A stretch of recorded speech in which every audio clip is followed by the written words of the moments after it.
আমরা গত সপ্তাহে শুনেছিলাম সাহাবী আমর ইবনে আস রাদিয়াল্লাহু আনহু ইসলাম গ্রহণ এবং তিনজন ওনারা কিভাবে আলাদা আলাদা প্ল্যান করলেন। আমর ইবনে আস রাদিয়াল্লাহু আনহু, খালিদ ইবনে ওয়ালিদ রাদিয়াল্লাহু আনহু এবং ওসমান ইবনে মাযউন রাদিয়াল্লাহু আনহু। তো তিনজনের আবার প্রতিমধ্যে দেখা হয়ে গেল এবং গত সপ্তাহে আমরা শুনেছি আমর ইবনে আস রাদিয়াল্লাহু আনহুর ইসলাম গ্রহণের বিস্তারিত কাহিনী এবং আমরা এই সপ্তাহে শোনার কথা খালিদ ইবনে ওয়ালিদ রাদিয়াল্লাহু আনহুর ইসলাম গ্রহণের কাহিনী। কিছুটা আলোচনা গত সপ্তাহে এসেছে, আবার আসছে। খালিদ ইবনে ওয়ালিদ তিনি নিজেই বলেছেন কিভাবে ওনার ইসলাম কবুলের কাজটা হলো। তিনি বলেন যে লাম্মা আরাদ আল্লাহ আযজা ওয়া জাল মা আরাদা বি মিনাল খায়র, আল্লাহ তাআলা যখন আমাকে খায়ের দেওয়ার ফয়সালা করে ফেলেছেন, কিভাবে এটা আমার মধ্যে অ্যাক্ট করলো, কাজ করলো, আমার অন্তরে তিনি মনে হলো যিনি ইসলামকে ঢেলে দিলেন এবং আমার জ্ঞান সেন্সকে তিনি আমার কাছে ফেরত দিলেন এবং আমার ভিতরে যে পরিবর্তনটা হচ্ছে, আমি মনে মনে বলছি, বিশেষ করে বদর, উহুদ এবং খন্দকের পরের ঘটনাগুলোর পরে, قد شهدت هذه المواطن كلها على محمد صلى الله عليه وسلم, যে মুহাম্মদ সাল্লাল্লাহু আলাইহি ওয়াসাল্লামের বিরুদ্ধে কতগুলো যুদ্ধে আমি অংশগ্রহণ করলাম। ফালাইসা মাউতিন আশহাদু ইল্লা আনসারিফু ওয়া আনা আরা ফি নাফসি আন্নাহু মুদিউন ফি গায়রি শাইইন, প্রতিবারই যখন আমি যুদ্ধ থেকে ফেরত আসি কাফেরদের পক্ষ হয়ে যুদ্ধ করে, মনে মনে বলি আমি যে কাজটা করছি এটা ঠিক কিনা, আসলে আমি এই রং কাজের জন্য কি আমাকে সৃষ্টি করা হয়েছে কিনা, এরকম আমার ভিতরে চিন্তা আসে। আরো চিন্তা আসলো ও আন্না মুহাম্মাদান সাইয়্যিদহা, যে মুহাম্মদ সাল্লাল্লাহু আলাইহি ওয়াসাল্লামকে আল্লাহ তাআলা গালিব করবেন, প্রতিষ্ঠিত করবেন, তার হক দুনিয়াব্যাপী ছড়িয়ে যাবে। এটা আমার মনের ভিতরে কেন যেন এই ধারণা সৃষ্টি হচ্ছে ক্রমান্বয়ে। যখন তিনি হুদায়বিয়ার সময় এসেছিলেন ওমরা করতে, কিন্তু ওমরা হলো না, আটকে দেওয়া হলো, ওনারা সন্ধি করলেন। তা আমি আসলে কিছু সন্ধির আলাপ আলোচনা হবে, এই ফাঁকে দিয়ে কয়েকজন ঘোড়সওয়ার নিয়ে আমি একটা অভিযানের প্ল্যান করে ফেলেছিলাম এবং আমি অতর্কিত আক্রমণ করব রাসূলুল্লাহ সাল্লাল্লাহু আলাইহি ওয়াসাল্লামকে, ওনাকে শেষ করে দেব, এই প্ল্যান নিয়েই আমি গিয়েছিলাম। দেখলাম যে উনি ওনার সঙ্গী সাথীদেরকে নিয়ে ওসফান এলাকায়, মক্কার অদূরে, সেখানে উনি অবস্থান করছেন আলাপ আলোচনার জন্য।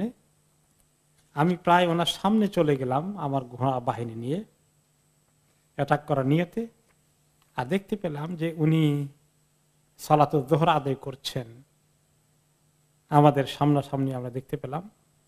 আর ওই সময় অ্যাটাক করে দেব এই প্ল্যান করে ফেলেছি। সুমাল্লামিউজামলানা, কেন জানি আবার এই প্ল্যানটা করে আবার এক পা আগিয়ে দুই পা পিছিয়ে আসলাম। মনে চাচ্ছিল যে অ্যাটাক করে দিয়ে মনের ভিতরে যা দুশমনী আছে, আমাদের লোকজনকে যা অনেকে হারিয়েছি আমরা বদর উহুদে, এগুলার প্রতিশোধ নিয়ে ফেলবো আজকে, কিন্তু এক পা আগাই আবার দু পা পিছিয়ে যাই। তো দেখলাম যে তিনি কিভাবে নামাজ পড়লেন। যোহর পড়লেন 2 রাকাত সালাতুল খাউফ, আবার আসর পড়লেন 2 রাকাত সালাতুল খাউফ। কিন্তু দেখি যে ওনার লোকজন যেভাবে আসে আর আমি এক পা আগাই দু পা পিছাই, তখন মনে আসলো আর রাজুলু মামনু, মনে হচ্ছে ওনাকে আমরা কিছু করতে পারবো না। আমার কাছে কেন জানি আমি সুযোগ পেয়েও কেন পিছপা হয়ে যাচ্ছি, মনে হয় যে ওনার ক্ষতি করা যাবে না। ফাফতারাকনা, ঘোড়া সরব বাহিনী যেগুলো সাথে নিয়েছিলাম আমরা চলে আসলাম, যে যার মতো চলে গেল। এরপরে আমি ডান দিকে গেলাম, বাকিরা বাম দিকে চলে গেল। যাই হোক, এরপরে যখন সন্ধি চুক্তি হয়ে গেল কুরাইশদের সাথে, সন্ধি চুক্তি তো তাদের জন্য আপাতত দৃষ্টিতে মনে হলো মুসলমানদের কিছু পরাজয়ের ভাব, অথবা মুসলমানরা কিছুটা কাফেরদের হাতে তাদের শর্তগুলো বেশি মেনে নিল, মুসলমানদের পক্ষে কিছুটা চুক্তির মধ্যে আপোষ হয়ে গেল। এরকম মনে হলেও তিনি বললেন যে যে শক্তি দাপট আমাদের ছিল যে মুহাম্মদকে আমরা শেষ করে দেব, সেটা কোথায়? সন্ধি চুক্তি করে তো স্বীকৃতি দিয়ে দিলাম, তার শক্তির স্বীকৃতি হয়ে গেল। ফাআইয়ু শাইইন বাকিয়া, তো আর কি বাকি আছে? আর তার শক্তিকে থামানো গেল না। আইনাল মাযহাবু ইলাল নাজ্জাশী ফাকাদ ইত্তাবা মুহাম্মাদান, একজন নাজ্জাশীর কাছে যাব মনে করেছিলাম, সেখানে গিয়ে মুহাম্মাদের বিপদ থেকে বাঁচবো। এখন সেও তো মুহাম্মদকে অনুসরণ করে ফেলেছে, খবর পেয়ে গেলাম, সে ইসলাম কবুল করেছে। ও আসহাবু ইনদাহু আমিনুন, আর মুহাম্মাদের সাথীরা সঙ্গীরা সেখানে হিজরত করেছেন, তারা সেখানে বেশ নিরাপত্তার সাথে দিন কাটাচ্ছেন। তা এটাও তো হবে না, নাজ্জাশীর কাছে গিয়েও যে আমি মুহাম্মাদের আপদ থেকে বাঁচবো, তাও হবে না। ফাআখরুজু ইলা হিরাকাল ফাআখরুজু মিন দীনি ইলা নাসরানিয়াতিন আও ইয়াহুদিয়াতিন, এখন আবার চিন্তা করলাম, মনে আসলো যে তাহলে হেরাক্লিয়াসের কাছে চলে যাই, তাকে বলি যে মুহাম্মাদের দেশের তার এলাকায় আমি থাকবো না, বা এই সময় এই মক্কা তার আন্ডারে চলে গেলে আমার জীবন এখানে কাটাতে পারবো না, তোমার এখানে রাজনৈতিক আশ্রয় থাকি। হয়তো ইহুদি ধর্ম গ্রহণ করলাম বা খ্রিস্ট ধর্ম গ্রহণ করলাম, এটা আরেকটা সলিউশন হয় কিনা। ফাউকিমু মা আজামিন তাবিঈন মা আইবি যালিকা, আরব হয়েও অনারবের কাছে তাদের অনুকম্পা নিয়ে, তাদের দয়া নিয়ে তাদের কাছে আশ্রয় থাকবো, এটা কি হবে কিনা, এটাও চিন্তা করলাম একবার। চিন্তা করে এটাও মনের মধ্যে তেমন সুবিধা পেলাম না। আও উকিমু ফি দারি ফি মান বাকিয়া, নাকি মক্কায় যারা এখনো কাফির মুশরিক রয়ে গেল অনেকেই, তো তাদের সঙ্গে এখানেই থেকে যাব কিনা, কোন অপশনটা ভালো হবে আমার জন্য, এগুলো আমি চিন্তা ভাবনা করছি।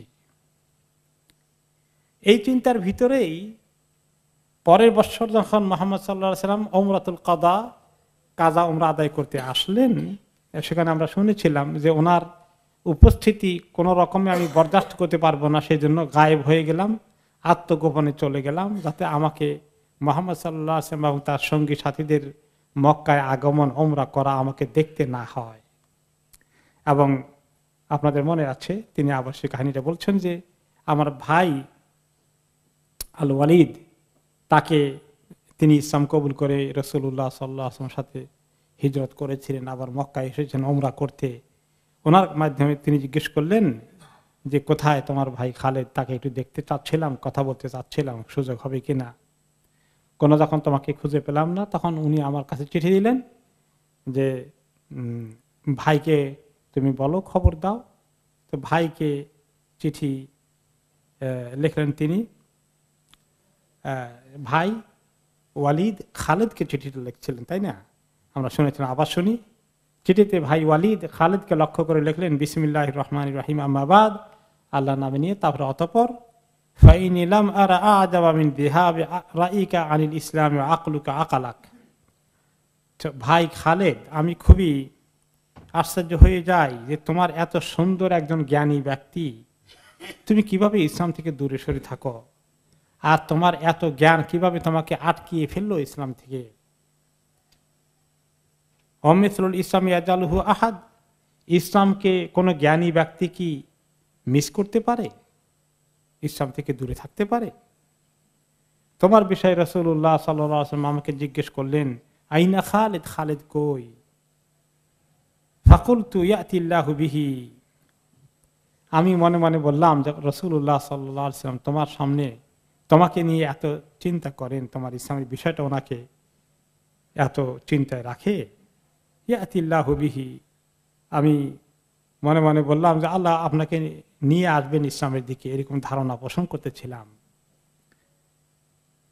আমি নবী করিম সাল্লাল্লাহু আলাইহি ওয়াসাল্লাম বললাম হয়তো একদিন আল্লাহ তাকে নিয়ে আনবেন ইসলামের দিকে। তখন নবী করিম সাল্লাল্লাহু আলাইহি ওয়াসাল্লাম মন্তব্য করেছিলেন, মা মিসলুহু ইয়াজহারুল ইসলাম, তার মতো লোক ইসলামকে মিস করতে পারে না, তার মতো লোক ইসলাম থেকে বঞ্চিত হতে পারে না। ওয়ালাউ কানা জাআলা নিকায়াতাহু ওয়া জিদ্দাহুল মুসলিমিন আলাল মুশরিকিন কানা খায়রান লাহু, তার এই যে এত যুদ্ধ, তার অভিজ্ঞতা, যোগ্যতা, মেধা এবং স্কিল, এইগুলাকে সে যদি মুসলমানদের বিরুদ্ধে ব্যবহার না করে মুসলমানদের পক্ষে মুশরিকদের বিরুদ্ধে ব্যবহার করত, কতই না কল্যাণ তার জন্য হতো।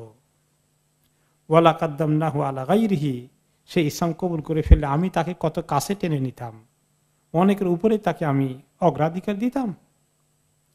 এই চিঠির মধ্যে নবী করিম সাল্লাল্লাহু আলাইহি ওয়াসাল্লাম কোট করলেন, তার ভাই ওয়ালিদ এবং খালিদের কাছে চিঠি পাঠালেন।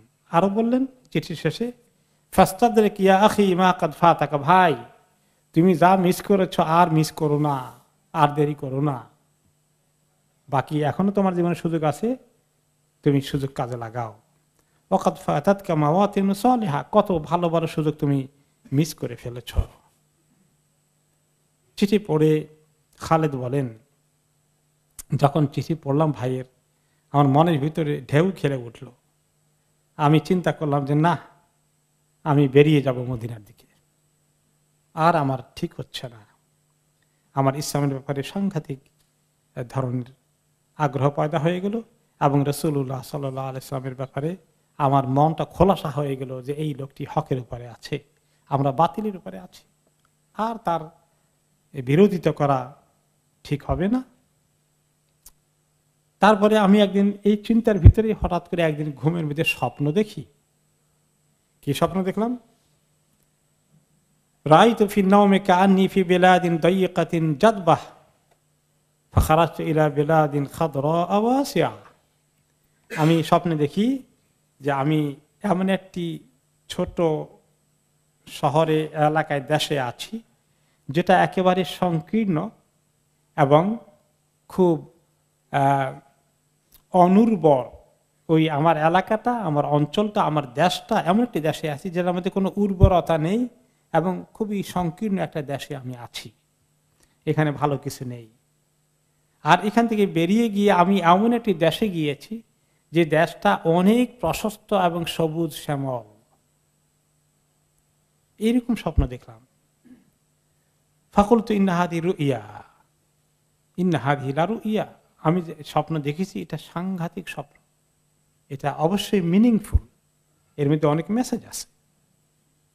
এই স্বপ্ন মাথায় করে আমি মদিনার দিকে রওনা হয়ে গেলাম।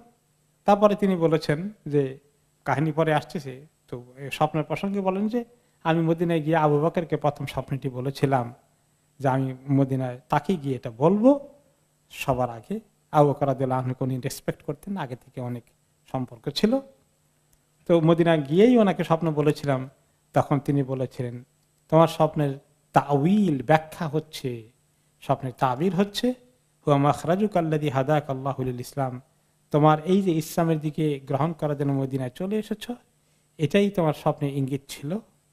ওয়াদিক আল্লাযী কুনতা ফীহি শিরক, তুমি আর যে সংকীর্ণতা ভরা দেশ দেখেছো সেটা তোমার কুফর এবং শিরকের দেশ, এটাই তোমার স্বপ্ন, বাস্তব স্বপ্ন দেখেছো। যাই হোক, এখন স্বপ্ন দেখার পরে তিনি কি করেন যে আমি এবারে মানসিকভাবে সিদ্ধান্ত নিয়ে ফেললাম যে আমি চলে যাব মদিনার দিকে, ইসলামের দিকে আমি চলেই আসবো।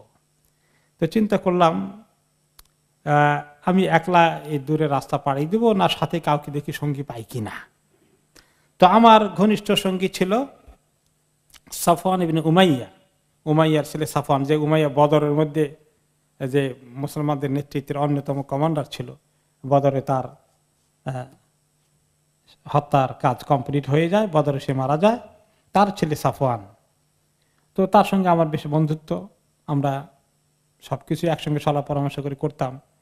তাকে বললাম ইয়া আবা ওয়াহাব, তার কুনিয়াত ধরে ডাকিয়ে বললাম আমা তারা মা নাহনু ফীহি ওয়াকাদ যাহারা মুহাম্মাদুন আলাল আরাবিল আজম, হে আবু ওয়াহাব অর্থাৎ সাফওয়ান, তুমি কি দেখো না যে আমরা কোন অবস্থায় নিপতিত হয়েছি, আর মুহাম্মদ আরব আজম সব জায়গায় তিনি প্রতিষ্ঠিত হয়ে যাচ্ছেন, আর আমরা পরাজিত হয়ে যাচ্ছি এবং পরাজয়ের দিকে নিশ্চিত ধাবমান হচ্ছি।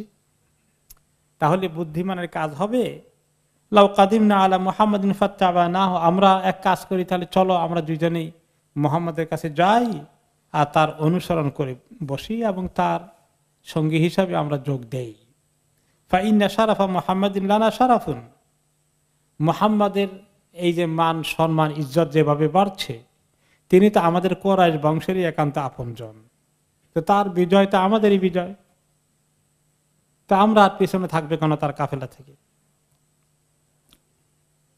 ফাআবা আসাদ আল ইবা, কিন্তু সে কিছুতেই এই আইডিয়াকে একমত হলো না, প্রত্যাখ্যান করলো। আর কোনো কাজ আছে নাকি, তোমার মতিভ্রম হয়েছে, কোন রকমে সে পাত্তা দিল না এই সিদ্ধান্তের ক্ষেত্রে। আর সে বুঝতেই পারে নাই যে তাকে ফেলে শাসন খালেদ চলেই যাবেন। সে মনে করে তার মানে ওয়াসওয়াসা আসছে, তাকে সে মজবুতি সহকারে প্রত্যাখ্যান করে ছেড়ে দিল। তো খালেদ রাদিয়াল্লাহু আনহু বলেন যে তার এই প্রত্যাখ্যান শুনে আমি মনে মনে ভাবলাম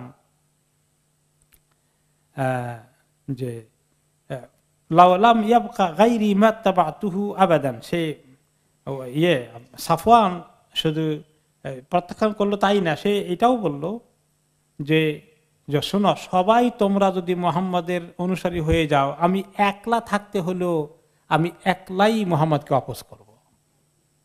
এত মজবুতি তার। তো খালেদ রাদিয়াল্লাহু আনহু বলেন, আমি মনে মনে বললাম, হ্যাঁ রাজুলুন কুতিলা আখুহু আবুহু বিবাদর, বুঝতে পেরেছি বদরের যুদ্ধে তার আপন পিতা আপন ভাই দুইজনই মারা গিয়েছে। কাজে এই দুইটার শোক, প্রতিশোধের স্পৃহা তার মধ্যে যেভাবে আছে, তাকে কোন রকমে পজিটিভ করা যাবে না। তিনি তার আশা ছেড়ে দিলেন। পরে বলেন দেখি আরেকজন সঙ্গী পাই কিনা। ফালাকিতু ইকরামা ইবনে আবি জাহল, এবার আবু জেহেলের ছেলে ইকরামা, ওনারা দুইজনেই কিন্তু উহুদের যুদ্ধে পেছন দিক থেকে ঘোড়া নিয়ে আক্রমণ করেছিলেন। ইকরামা আমার অনেক ঘনিষ্ঠ, তার সাথে একই কথা বললাম যা আমি সাফওয়ানের কাছে বলেছি। সে একই রিয়াক্ট করলো যেভাবে সাফওয়ান রিয়াক্ট করেছিল। কারণ আবু জাহলের মৃত্যু কোথায় হয়েছে? বদরের যুদ্ধে। তো নিজের পিতার প্রতিশোধ নেওয়ার জন্যই তো ইকরামা ঘুরছে, সে কি এই প্রস্তাবে সাড়া দেবে? তিনি তার ব্যাপারে নিরাশ হয়ে গেলেন। তারপরে তিনি বললেন যে না, আমি আমার সিদ্ধান্তে অটল থাকলাম, মনে হয় আমাকে একলাই যেতে হবে। ঘরে আসলাম এবং আমার যে যানবাহন, যে উটকে নিয়ে যাব সেটাকে রেডি করলাম। আমার কিছু সামান টামান তৈরি করার জন্য লোকদেরকে, আমার ঘরের লোকদেরকে বলে দিলাম। এরপরে আমি বের হয়ে গেলাম এবং পরে দেখা হয়ে গেল ওসমান ইবনে তালহা রাদিয়াল্লাহু আনহুর সঙ্গে। তাকে আমি এই কথা বললাম যা আমি ওই দুজনকে বলেছিলাম যে তুমি আমার সঙ্গ দেবে কিনা, আমি এরকম চিন্তা করছি। ইন্নামা নাহনু বিমানজিলাতি সালাবিন ফি জহরিন লাউ সুব্বা ফিহি দানুবুন বিমাইন খারাজা। তো আমি তাকে বললাম যে শোনো, আমাদের অবস্থা হয়ে গেছে শিয়ালের মতো। শিয়াল যদি গর্তে ঢুকে থাকে আর কতগুলো পানি বড় বড় বালতি করে নিয়ে এসে গর্তের মধ্যে ঢেলে দেওয়া হয়, আর শিয়াল কি গর্তে বসে থাকতে পারবে? তখন তাকে বের হয়ে যাওয়া লাগবে। যেভাবে আমাদের উপরে এই বিপদ আপদ এবং এই যুদ্ধগুলোর গজব গিয়েছে, সামনের দিকে কি ঘটবে আমাদের কোনো উপায় নেই। এখন এই গর্ত থেকে আমাদেরকে বেরিতে হবে। এবং যেভাবে সাফওয়ান এবং ইকরামাকে বলেছিলাম সেভাবে বললাম। সে বলল যে আমি তোমার মতোই সিদ্ধান্ত নিয়ে ফেলেছি। ইন্নী গাদাউতুল ইয়াওমা ওয়া আনা উরিদু আন আগদু ওয়া হাযিহি রাহিলাতি, এই আমার উট দেখছো, এটাকে রেডি করে ফেলেছি, এটা নিয়ে আমি মদিনার দিকে রওনা হয়ে দেব, আমার প্ল্যান হয়ে গেছে। তো খালেদ বললেন যে খুশি হয়ে গেলাম, যাক দুইজন অন্তত সঙ্গী একজন পেয়ে গেলাম। আমরা দুইজনে একত্রিত হয়ে গেলাম, মানে একমত হলাম যে আগামী রাতে আমরা রওনা করে দেব। রাতের বেলা অন্ধকারে, কারণ দিনে রওনা করলে মুশরিকরা যেতে দেবে না, বাধা দেবে। তো মক্কার থেকে প্রায় 8 মাইল দূরে আলাদা আলাদা করে গিয়ে রাতের অন্ধকারে সেখানে আমরা মিলবো। 8 মাইল দূরে এই এলাকাটার নাম হলো ইয়াজাজ। ইয়াজাজ এলাকায় গিয়ে আমরা একত্রিত হব রাতের অন্ধকারে। তো বলে দিলাম যে তুমি যদি আমার আগে যাও তাহলে আমার জন্য সেখানে অপেক্ষা করবে, আর আমি যদি তোমার আগে যাই ওখানে পৌঁছি আমি তোমার জন্য অপেক্ষা করব। তাই হলো, আমরা রাতের অন্ধকারে রওনা করে দিলাম। সূর্য মানে ফজরের রক্ত সবে সাদে করার আগেই দুইজনেই সেখানে কাছাকাছি সময় পৌঁছে গিয়ে আমাদের দুইজনের দেখা হয়ে গেল। এরপরে সেখান থেকে আমরা রওনা করে দিয়ে পৌঁছে গেলাম আল হাদ আ এলাকাতে। হাদ আ হচ্ছে আরো দূরে, মক্কা এবং উসফান এলাকার মাঝখানে। সেখানে দুজন পৌঁছার পরেই দেখা হয়ে গেল 3 নম্বর জনের সাথে। তিনি কে? আমর ইবনে আস রাদিয়াল্লাহু আনহু উনি অলরেডি ইথিওপিয়া থেকে ওনাদের আগেই রওনা করে সেখানে পৌঁছে গিয়েছেন। সেই কাহিনী আমরা গত সপ্তাহে শুনেছিলাম। তো আমর ইবনে আস আমাদেরকে দেখে বললেন মারহাবান বিল কওম, যে তোমাদেরকে ওয়েলকাম, স্বাগতম। ফাকুলনা অবিকা, তোমাকেও স্বাগতম, শুভাগমন। ক্বালা আইনা মাসিরুকুম, আমর ইবনে আস জিজ্ঞেস করলেন কোন দিকে রওনা। মা আখরাজাকুম, কোন বিষয়ে কোন উদ্দেশ্যে বের হয়েছ ঘর থেকে। কুলনা মা আখরাজনা ইল্লা দুখুলু ফিল ইসলাম ওয়া ইত্তিবাউ মুহাম্মাদিন সাল্লাল্লাহু আলাইহি ওয়াসাল্লাম, দুইজনেই বললাম যে ইসলাম গ্রহণ করা আর নবী করিম সাল্লাল্লাহু আলাইহি ওয়াসাল্লামের অনুসারী হওয়া, এই সিদ্ধান্ত নিয়ে মদিনার দিকে রওনা করে দিয়েছি। ফাকারা আমর ওয়া যাকা আল্লাযী আকদামানি, আমর ইবনে আস বলেন আমাকে এই জিনিস বের করে এনেছে। আল্লাহর কি কুদরত, তিনজনেই একসঙ্গে এখন এক জামাত হয়ে গেল। খালিদ রাদিয়াল্লাহু আনহু বলেন যে এভাবে আমরা একসঙ্গে তিনজন রওনা করে মদিনায় পৌঁছে গেলাম। এরপরে মদিনা শহরের আগে আল হাররা এলাকায় আমাদের উটগুলোকে ওখানে বাঁধলাম তিনজনে, এবং আস্তে আস্তে হেঁটে হেঁটে রওনা হচ্ছি। আর এই সময় ইতিমধ্যেই একজন কেউ দৌড়ে গিয়ে নবী করিম সাল্লাল্লাহু আলাইহি ওয়াসাল্লামকে খবর দিয়ে ফেললেন যে খালিদ এসে গেছেন, আরো বাকিদের পরিচয় দিয়ে। তো নবী করিম সাল্লাল্লাহু আলাইহি ওয়াসাল্লাম খবর পেয়ে খুব খুশি হয়েছেন, সে খবরও পেলাম। আমি আমার সুন্দর কাপড় চোপড় চেঞ্জ করে সুন্দর কাপড় পরলাম, কারণ সফরে তো খুব টায়ার্ড ছিলেন, ক্লান্ত ছিলেন, কাপড় ময়লা হয়ে গিয়েছে।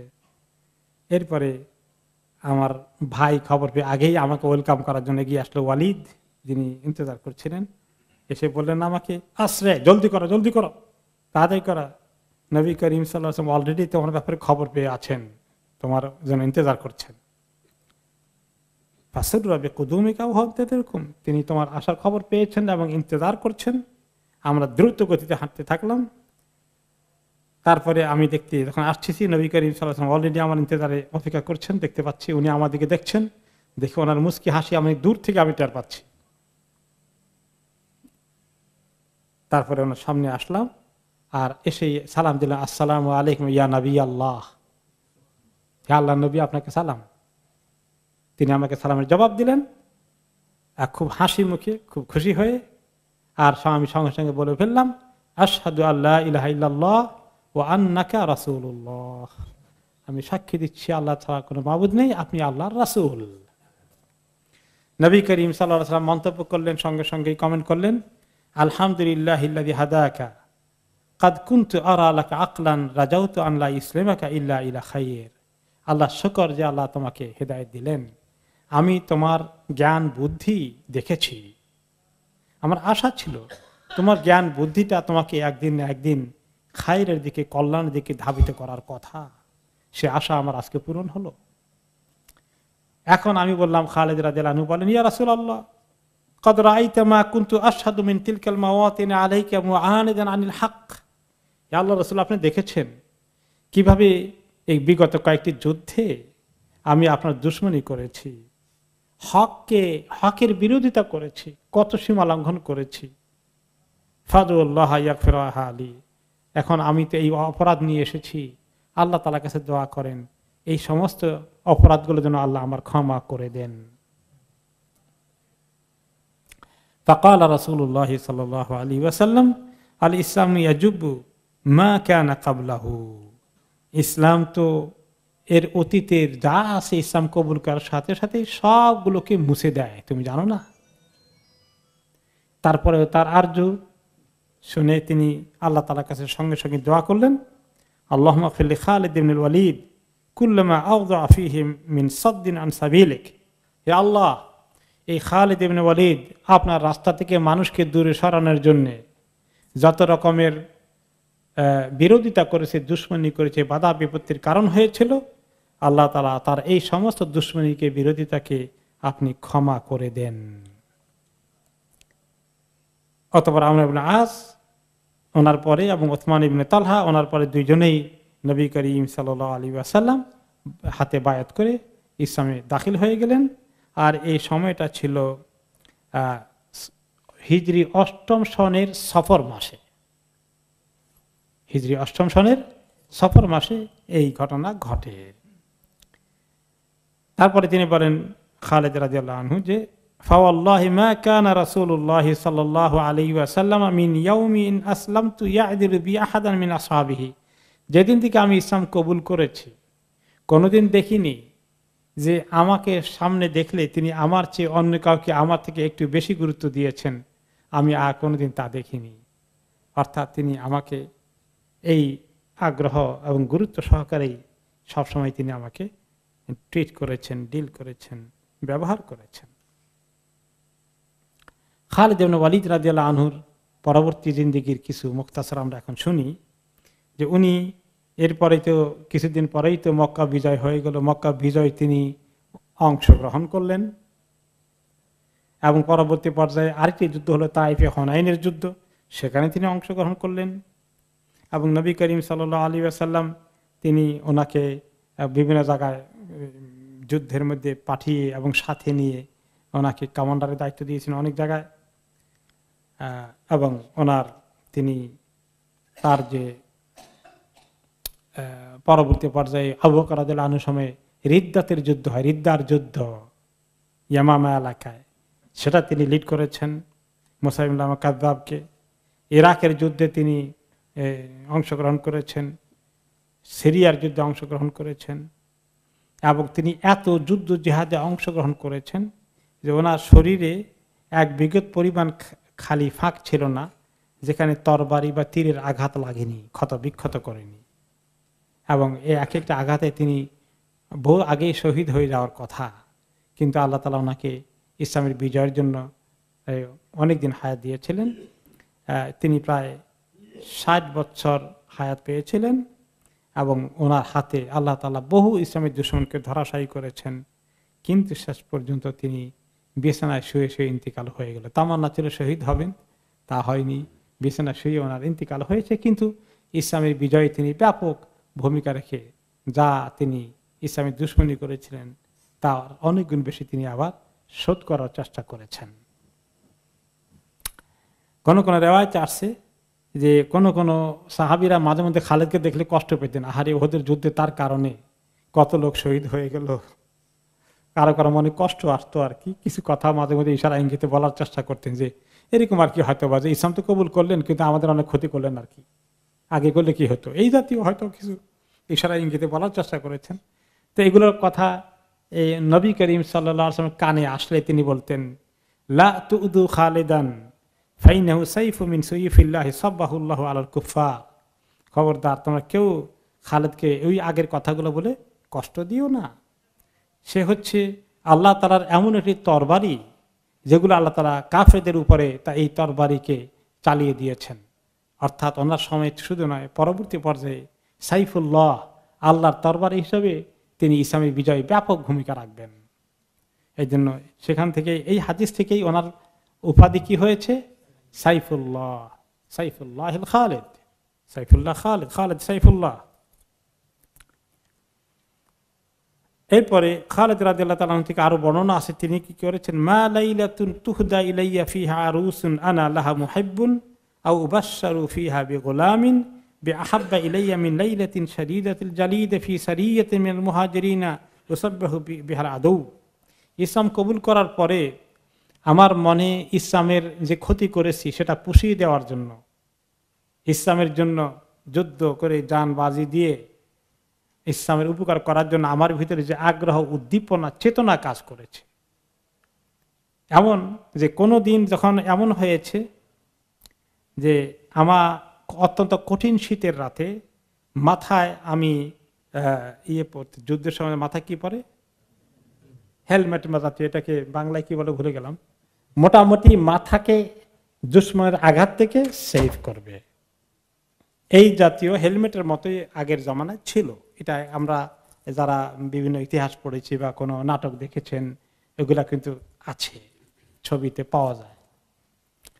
তো এটা যে এইটা মাথায় পরিধান করে আমি শীতের রাতে যে কষ্ট করেছি আল্লাহর দুশমনদের মোকাবিলা করতে, সেই রাত্রটা আমার কাছে অনেক আকর্ষণীয় ছিল।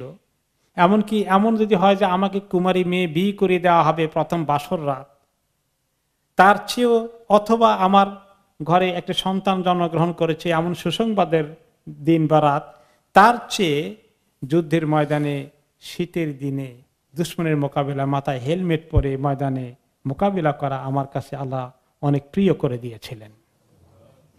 যে আল্লাহর দিনে খেদমত করে আমি অতীত জিন্দিগির যা কিছু দুশ্মনী করেছি সেগুলোর বিনিময়ের জন্য আল্লাহ তাআলা আমাকে ক্ষমা করে দেন এবং সে শান দান করেন। খালিদ রাদিয়াল্লাহু তাআলা আনহু এত বেশি যুদ্ধ জিহাদে অংশগ্রহণ করেছেন, তিনি কানতেন কোরআন শরীফ হাতে নিয়ে। লাকাদ মানাআনি কাসীরাম মিন কিরাআতিল কুরআন আল জিহাদ ফি সাবিলিল্লাহ। আল্লাহর রাস্তায় জিহাদ করতে গিয়ে সারা দিন রাত এত ব্যস্ত থাকতাম যে কোরআন শরীফটাকে মনোযোগ দিয়ে পড়ার মতো আমি সুযোগ পেতাম না, মন ভরে পড়ার সুযোগ পেতাম না। বুড়ো বয়সে রিটায়ার করে কোরআন পড়তেন আর এই কথা বলতেন। তিনি এত সিরিয়াসলি ইসলামকে কবুল করেছিলেন। রাদিয়াল্লাহু আনহু ওয়া রাদু আনহু। উনি যখন ওনার ইন্তেকালের সময় হয়ে গেল তখন তিনি আফসোস করলেন যে কতবার চেয়েছি, আল্লাহর কাছে তামান্না করেছি যে যুদ্ধের ময়দানে আল্লাহ আমাকে শাহাদাত নসিব করবেন, কিন্তু আজকে আমি আল্লাহ সেটা কিসমতে রাখিনি, আমি বিছনায় স্বাভাবিক মৃত্যুতে দিকে যাচ্ছি। ওয়ামা মিন আমালি শাইইন আরজা ইনদি বাদা আল্লা ইলাহা ইল্লাল্লাহু মিন লাইলাতিন বিতুহা ওয়া আনা মুতাতাররিস ওয়াস সামাউ তুহিলুনি তুমতিরু ইলা সুবহিন হাত্তা নুগীরা আলাল কুফার। তারপরে আবার বলেছিলেন যে ওই রাত্রটা আমার কাছে এত প্রিয়, লা ইলাহা ইল্লাল্লাহ বলার পরে যখন আমার জীবনের পরিবর্তন ঘটলো তখন আমার কাছে ওই রাত্রটাই সবচেয়ে গুরুত্বপূর্ণ রাত্র মনে হয়েছে, যে রাতে মাথায় হেলমেট ব্যবহার করে আমি দুশ্মনের মোকাবিলা করেছি এবং এমনকি ঠান্ডার দিনে বৃষ্টি নাদিল হয়েছে, সকাল পর্যন্ত আমি ইন্তজার করেছি, পজিশন নিয়েছি কিভাবে সকালবেলা দুশ্মনকে অ্যাটাক করব, কাফেরদের দলকে। হাত্তা নুগীরা আলাল কুফার, এই কাজ আমি করেছি এরকম করে আগ্রহ করে, যাতে আল্লাহ তাআলার দ্বীনের খেদমতটা আল্লাহর কাছে কবুল হয়ে যায়। ইযা আনা মিতু ফানযুরু ফি সিলাহি ওয়া ফারাসি ফাজআলুহু উদ্দাতান ফি সাবিলিল্লাহ। আমার মৃত্যুর পরে আমার যে সম্পদ ঘোড়া আছে, এই ঘোড়াগুলো এবং আমার যা অস্ত্রপাতি আছে এগুলো সবগুলো আমার পরিবারের সম্পদ মনে না করে এগুলো তোমরা আল্লাহর রাস্তায় কোষাগারে জমা করে দিও। উনি কোথায় ইন্তেকাল করেছেন? দুইটি রেওয়ায়াত পাওয়া যায় সিরাতের কিতাবে। একটা রেওয়ায়াত হচ্ছে যে তিনি মদিনায় ইন্তেকাল করেছেন, আর একটা রেওয়ায়াত পাওয়া যায় তিনি হেমস শহরে, যেটা এখন সিরিয়াতে আছে, সেখানে ইন্তেকাল করেছেন। কিন্তু অধিকতর রেওয়ায়েতে ঐতিহাসিকগণের দৃষ্টিতে অধিকতর সহি হচ্ছে যে তিনি মদিনাতে ইন্তেকাল করেছেন। ওনার ইন্তেকালে ওনার মা তখনও বেঁচে ছিলেন, মা কাঁদলেন যখন। ওমর রাদিয়াল্লাহু আনহু সান্ত্বনা দেওয়ার জন্য মাকে বললেন, ইয়া উম্মা খালিদ আখালিদান আও আজরাহু তারজাইন। খালেদ অথবা তার যে কি পুরস্কার আল্লাহর কাছে ইন্তজার করছে, এইটার দুঃখে আপনি কাঁদেন নাকি? অর্থাৎ আপনি কার জন্য কাঁদেন? সে তো আল্লাহর কাছে কত শানদার হয়ে যাবে, তার যে কন্ট্রিবিউশন দিনের জন্য করেছেন, কাজেই তার জন্য কান্নার কোনো দরকার নেই। তার জন্য আল্লাহ শুকরিয়া আদায় করেন যে আল্লাহ তাআলা তাকে কবুল করেছেন এবং তাকে দিয়ে ইসলামের কি বিশাল খেদমত করিয়েছেন। কাদেসিয়ার যুদ্ধে, কাদেসিয়া এবং ইয়ারমুকে তার ভূমিকার কারণে পারস্য বাহিনী এবং রোমার বাহিনী পরাজিত হয়েছে। কাজেই তার জন্য আপনি কেন কাঁদেন? তার শান আল্লাহর কাছে অনেক উঁচু। ওনার ইন্তেকালের কিছুদিন আগে ওমর রাদিয়াল্লাহু তাআলা আনহু ওনাকে আর রাহা এবং হররান ও রাত্তা ও আমেদ, এই সমস্ত যে এলাকাগুলো সিরিয়া এলাকায় আছে শাম দেশের, সেখানেই ওনাকে গভর্নর করে পাঠিয়েছিলেন।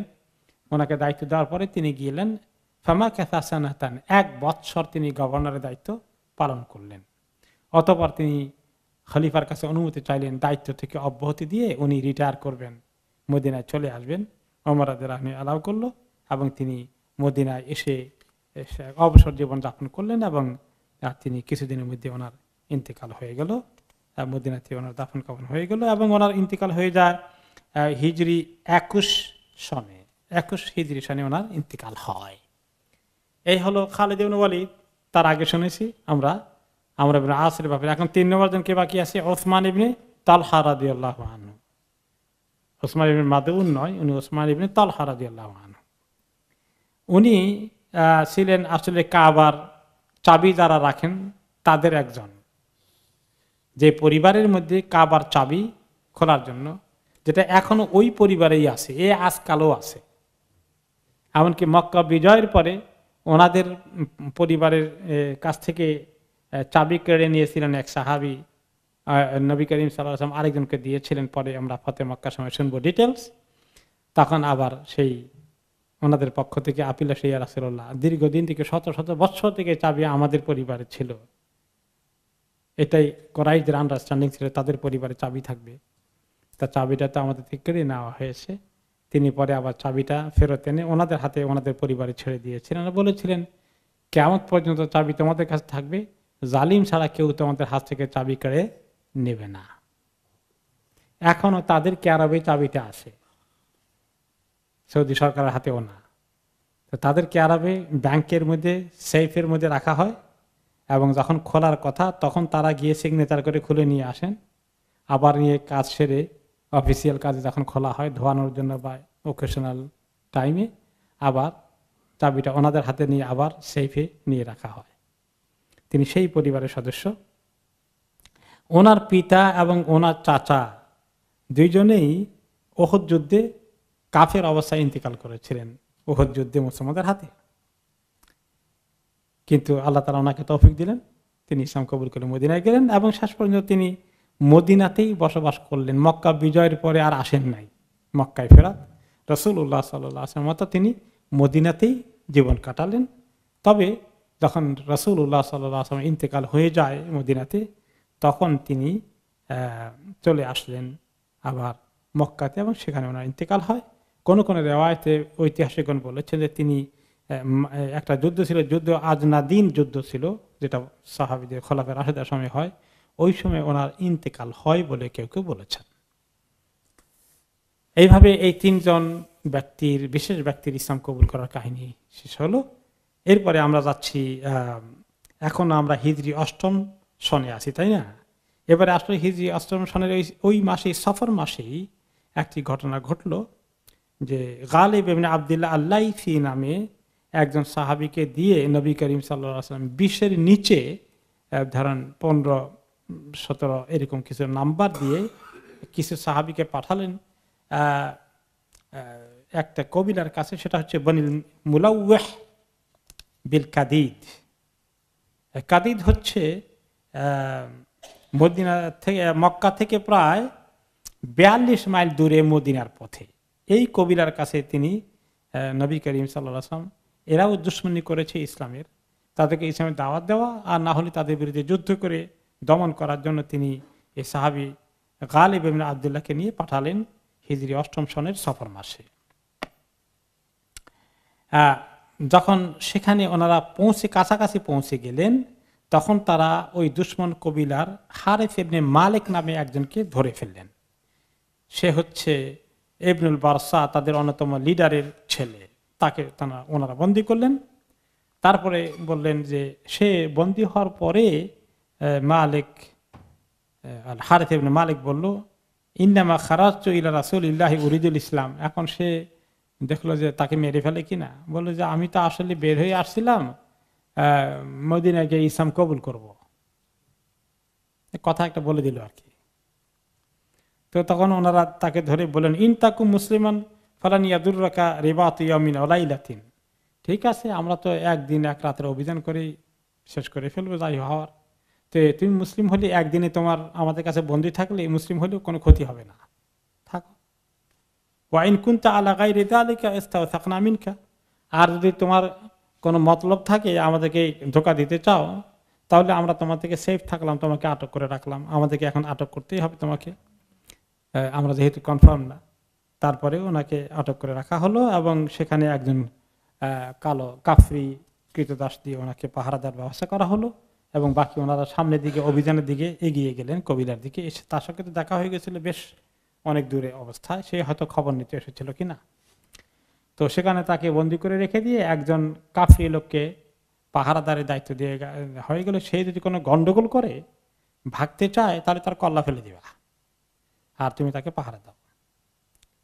এরপরে ওনারা সামনের দিকে এগিয়ে গেলেন এবং ওই বাহিনীতে আরেকজন সাহাবী ছিলেন জুনদুব ইবনে মাকিস রাদিয়াল্লাহু আনহু আল জোহানি, তিনি বললেন আমরা একটু সামনে গেলাম, অতঃপর আমি হামাগুড়ি দিয়ে কাদিদ এলাকায় পৌঁছলাম এবং সন্ধ্যার দিকে আসরের পরে মাগরিবের কাছাকাছি আমার ভাইরা আমাদেরকে একটু এগিয়ে গিয়ে আমাকে বলল যে তুমি একটু সন্ধ্যা ঘনিয়ে আসছে, লুকিয়ে লুকিয়ে তাদের কবিলার খোঁজ খবর নাও, তারা কোন হালতে আছে।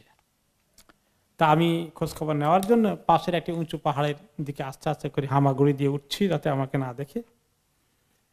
এই সময় মাগরিব হয়ে গেলে উঠতে উঠতে তো দেখি যে ওই কবিলার একজন বেরিয়ে আসছে এবং আমাকে দেখলো যে আমি ওই কবিলার উপরে একটু নড়াচড়া করছি, মানে হামাগুড়ি দিয়ে উঠছি পাহাড়ের দিকে। তো তার বাড়ি আবার ওই পাহাড়ের কাছেই। তো আমি শুনতে পেলাম সে তার স্ত্রীকে বলতেছে, ইন্নী লা আরা আলা হাদা তেল্লে সাওয়াদান মা রাআইতু আউয়ালান নাহার, বলে যে আমি ওখানে দেখতে পাচ্ছি কালো কি একটা, পাহাড়ের ওখানে সকালে দেখিনি, এখন দেখি কি একটা কালো। তো এক কাজ করো, ফানদুরিল্লাহ তাকুনুল কিলাবু ইস্তারাত বাদা আউরিয়াতিক, দেখো তো কোনো একটা বন্য কুকুর আসছে কিনা, তোমার এই হান্ডি পাতিল খাবার দাবার কিছু নিয়ে গেছে কিনা চেক করে দেখো তো। তো মহিলা গিয়ে চেক করে দেখলো, বলে যে না, লা আল্লাহি মা আফকাদু শাইআন, আমাদের সব ঠিকঠাক আছে, কোনো কুকুর টুকুর আসি কিছু নিয়ে যায় নাই। তখন সে বললো তবুও দেখো কি একটা উল্টাপাল্টা, আমার ওই 2টা তীর আনো আর ধনুকটা আনো, এটা কোন জিনিস আমি যেটা, মানে মানুষ হিসাবে তিনি আইডেন্টিফাই করেন নাই, কিন্তু কিছু একটা জন্তু জাতীয় কিছু মনে হচ্ছিল, কারণ হামাগুড়ি দিয়ে যেভাবে অন্ধকার ভালো করে দেখা যাচ্ছে না। তো সাহাবী বলেন যে সে তীর একটা নিয়ে ছুড়লো আমার দিকে এবং এটা আমার এক পাশে লেগে গেল, আমি তীরটাকে শরীর থেকে খুলে রেখে দিলাম। আহত হয়েছেন কিন্তু তিনি ম্যানেজ করতে পারলেন। তারপরে দেখে যে কিন্তু আমি কোনো নড়াচড়া করলাম না, তাহলে সে বুঝবে যে আমি মানুষ হই আর জীবজন্তু হই, আমি এখনো জিন্দা আছি। তারপরেও সে আরেকটা ছাড়লো, সেটা আমার আরেক কাঁধের মধ্যে গিয়ে লাগলো, এটাকেও আমি অনেক কষ্ট করে খুলে রেখে দিলাম আর নড়াচড়া করলাম না। আমি শুনতে পেলাম সে তার স্ত্রীকে মন্তব্য করে বলল, আল্লাহ লাকাদ খালাতাহু সাহমায়া, আমার 2 তীরই তার শরীরে লেগেছে, তো লাউকানা জাইলাতান লাতাহাররাকা, যদি সে যাওয়ার মতো অর্থাৎ বেঁচে থাকার মতো হতো তাহলে তো নড়াচড়া করতো, মনে হয় যেন যাই জিনিস হয়েছে, দুশ্মন হোক আর কোনো জন্তু হোক, এটা শেষ হয়ে গেছে, কোনো নড়াচড়া করে নাই, তার মানে ফিনিশ। সকালবেলা তুমি গিয়ে ওই তীর 2টা জোগাড় করে নিয়ে আসিও।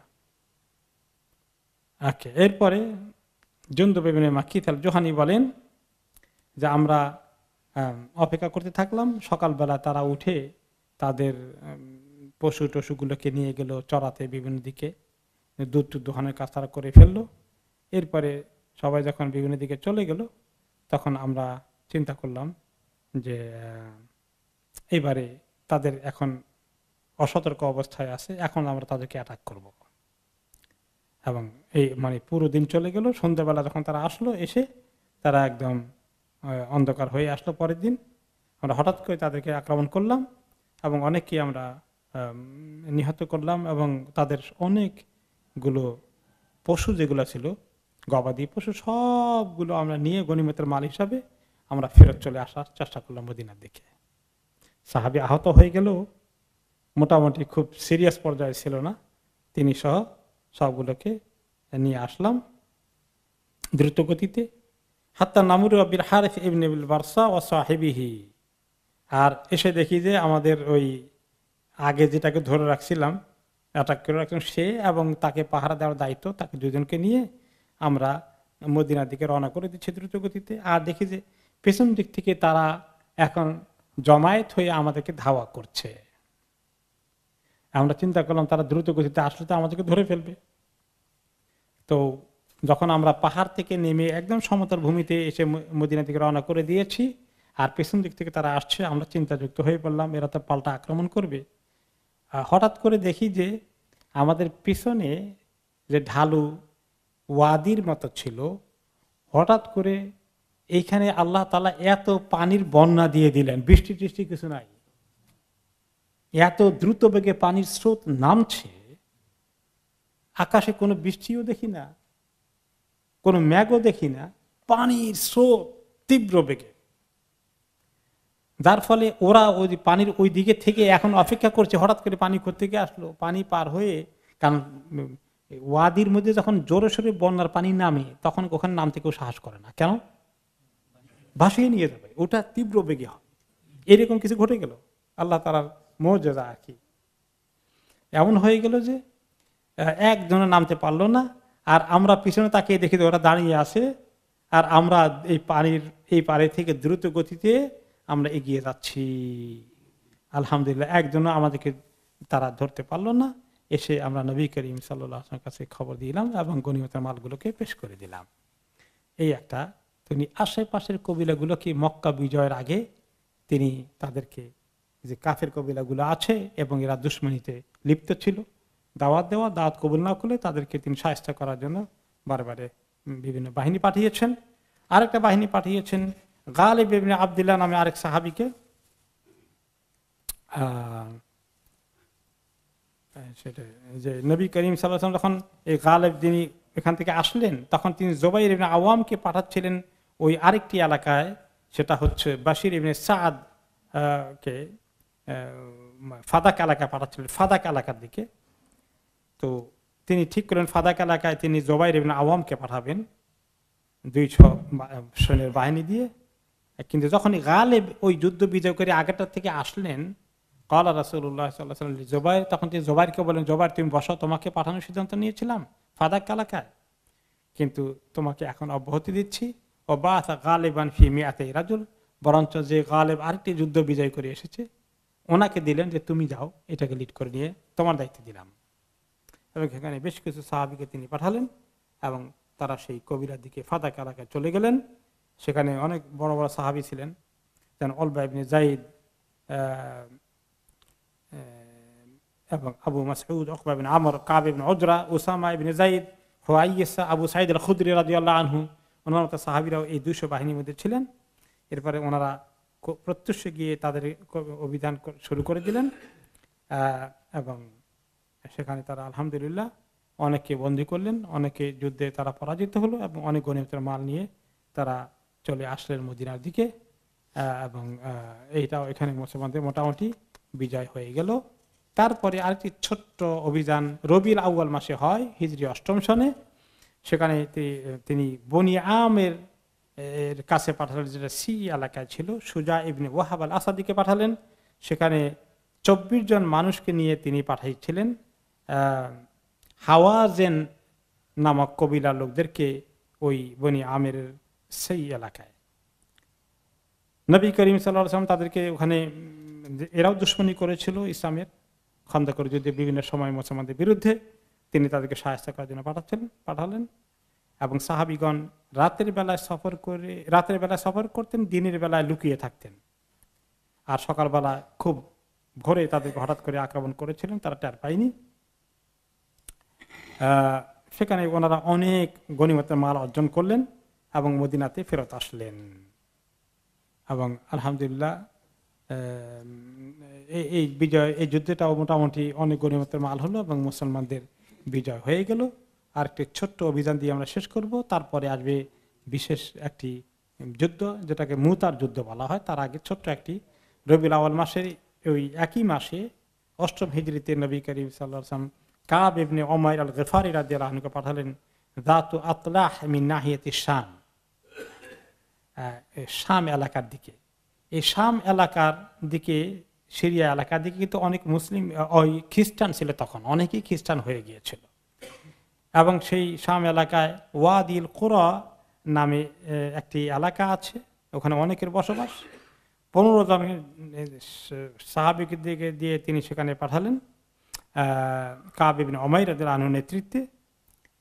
সেখানে যখন ওনারা পৌঁছলেন, তাদের গুপ্তচররা দেখে ফেললো যে মদিনার থেকে 15 জনের বাহিনী এসেছে তাদের এলাকায়। যখন মুসলমানরা তাদের কাছে আসলো, কাছাকাছি আসতেই তারা দেখলো যে ওরা তো এখন ইতিমধ্যেই বিশাল যুদ্ধের প্রস্তুতি নিয়ে ফেলছে। তো সাহাবীগণ বললেন যে আমরা তো যুদ্ধের জন্য আসিনি, তোমাদেরকে আমরা ইসলামের দাওয়াত দিতে এসেছি। কিন্তু তারা কোনো রকমেই দাওয়াত কবুল করলো না, বরঞ্চ তারা প্রচন্ডভাবে তীর বর্ষণ শুরু করে দিল এবং বর্ষণ শুরু করে দিল। তো মুসলমানরা যখন দেখলেন তাদেরকে তো মরতেই হবে, তখন তারা ফাইট ব্যাক করলেন এবং ফাইট ব্যাক করতে করতে সমস্ত এই 15 জনের 14 জনই শহীদ হয়ে গেলেন। একজন আহত হয়ে কোনো রকমে নবী করিম সাল্লাল্লাহু আলাইহি ওয়াসাল্লামকে এসে খবর দিলেন। এই খবর তিনি পেলেন, তিনি খুব আফসোস করলেন। রাসূলুল্লাহ সাল্লাল্লাহু আলাইহি ওয়াসাল্লাম খুব কষ্ট হয়েছিল, 15 জন সাহাবীকে পাঠিয়েছিলেন, তিনি ইসলামে দাওয়াত দিয়ে তারা 14 জনকে শহীদ করে দিল।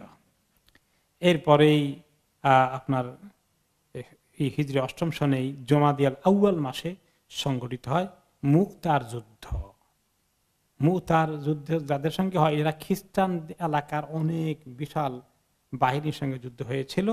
এই যুদ্ধের কারণ ছিল নবী করিম সাল্লাল্লাহু আলাইহি ওয়াসাল্লাম একজন দূত পাঠিয়েছিলেন সেই এলাকার রাজার কাছে ইসলামের দাওয়াত দিয়ে, কিন্তু প্রতিমধ্যে আরেকটি কবিলার সর্দার তার পরিচয় পেয়ে ওনাকে হত্যা করে ফেলে। সে হত্যার প্রতিশোধ নেওয়ার জন্যই তিনি যে বাহিনী পাঠান, সেই বাহিনীর আগমন উপলক্ষে বিশাল যুদ্ধ হয়। এই বড় যুদ্ধের নাম ছিল মুতার যুদ্ধ। এই মুতার যুদ্ধ অনেক লম্বা কাহিনী আছে, সেটা আমি ইনশাআল্লাহ আগামী সপ্তাহে আমরা শুনবো। ওয়াবিল্লাহি তৌফিক।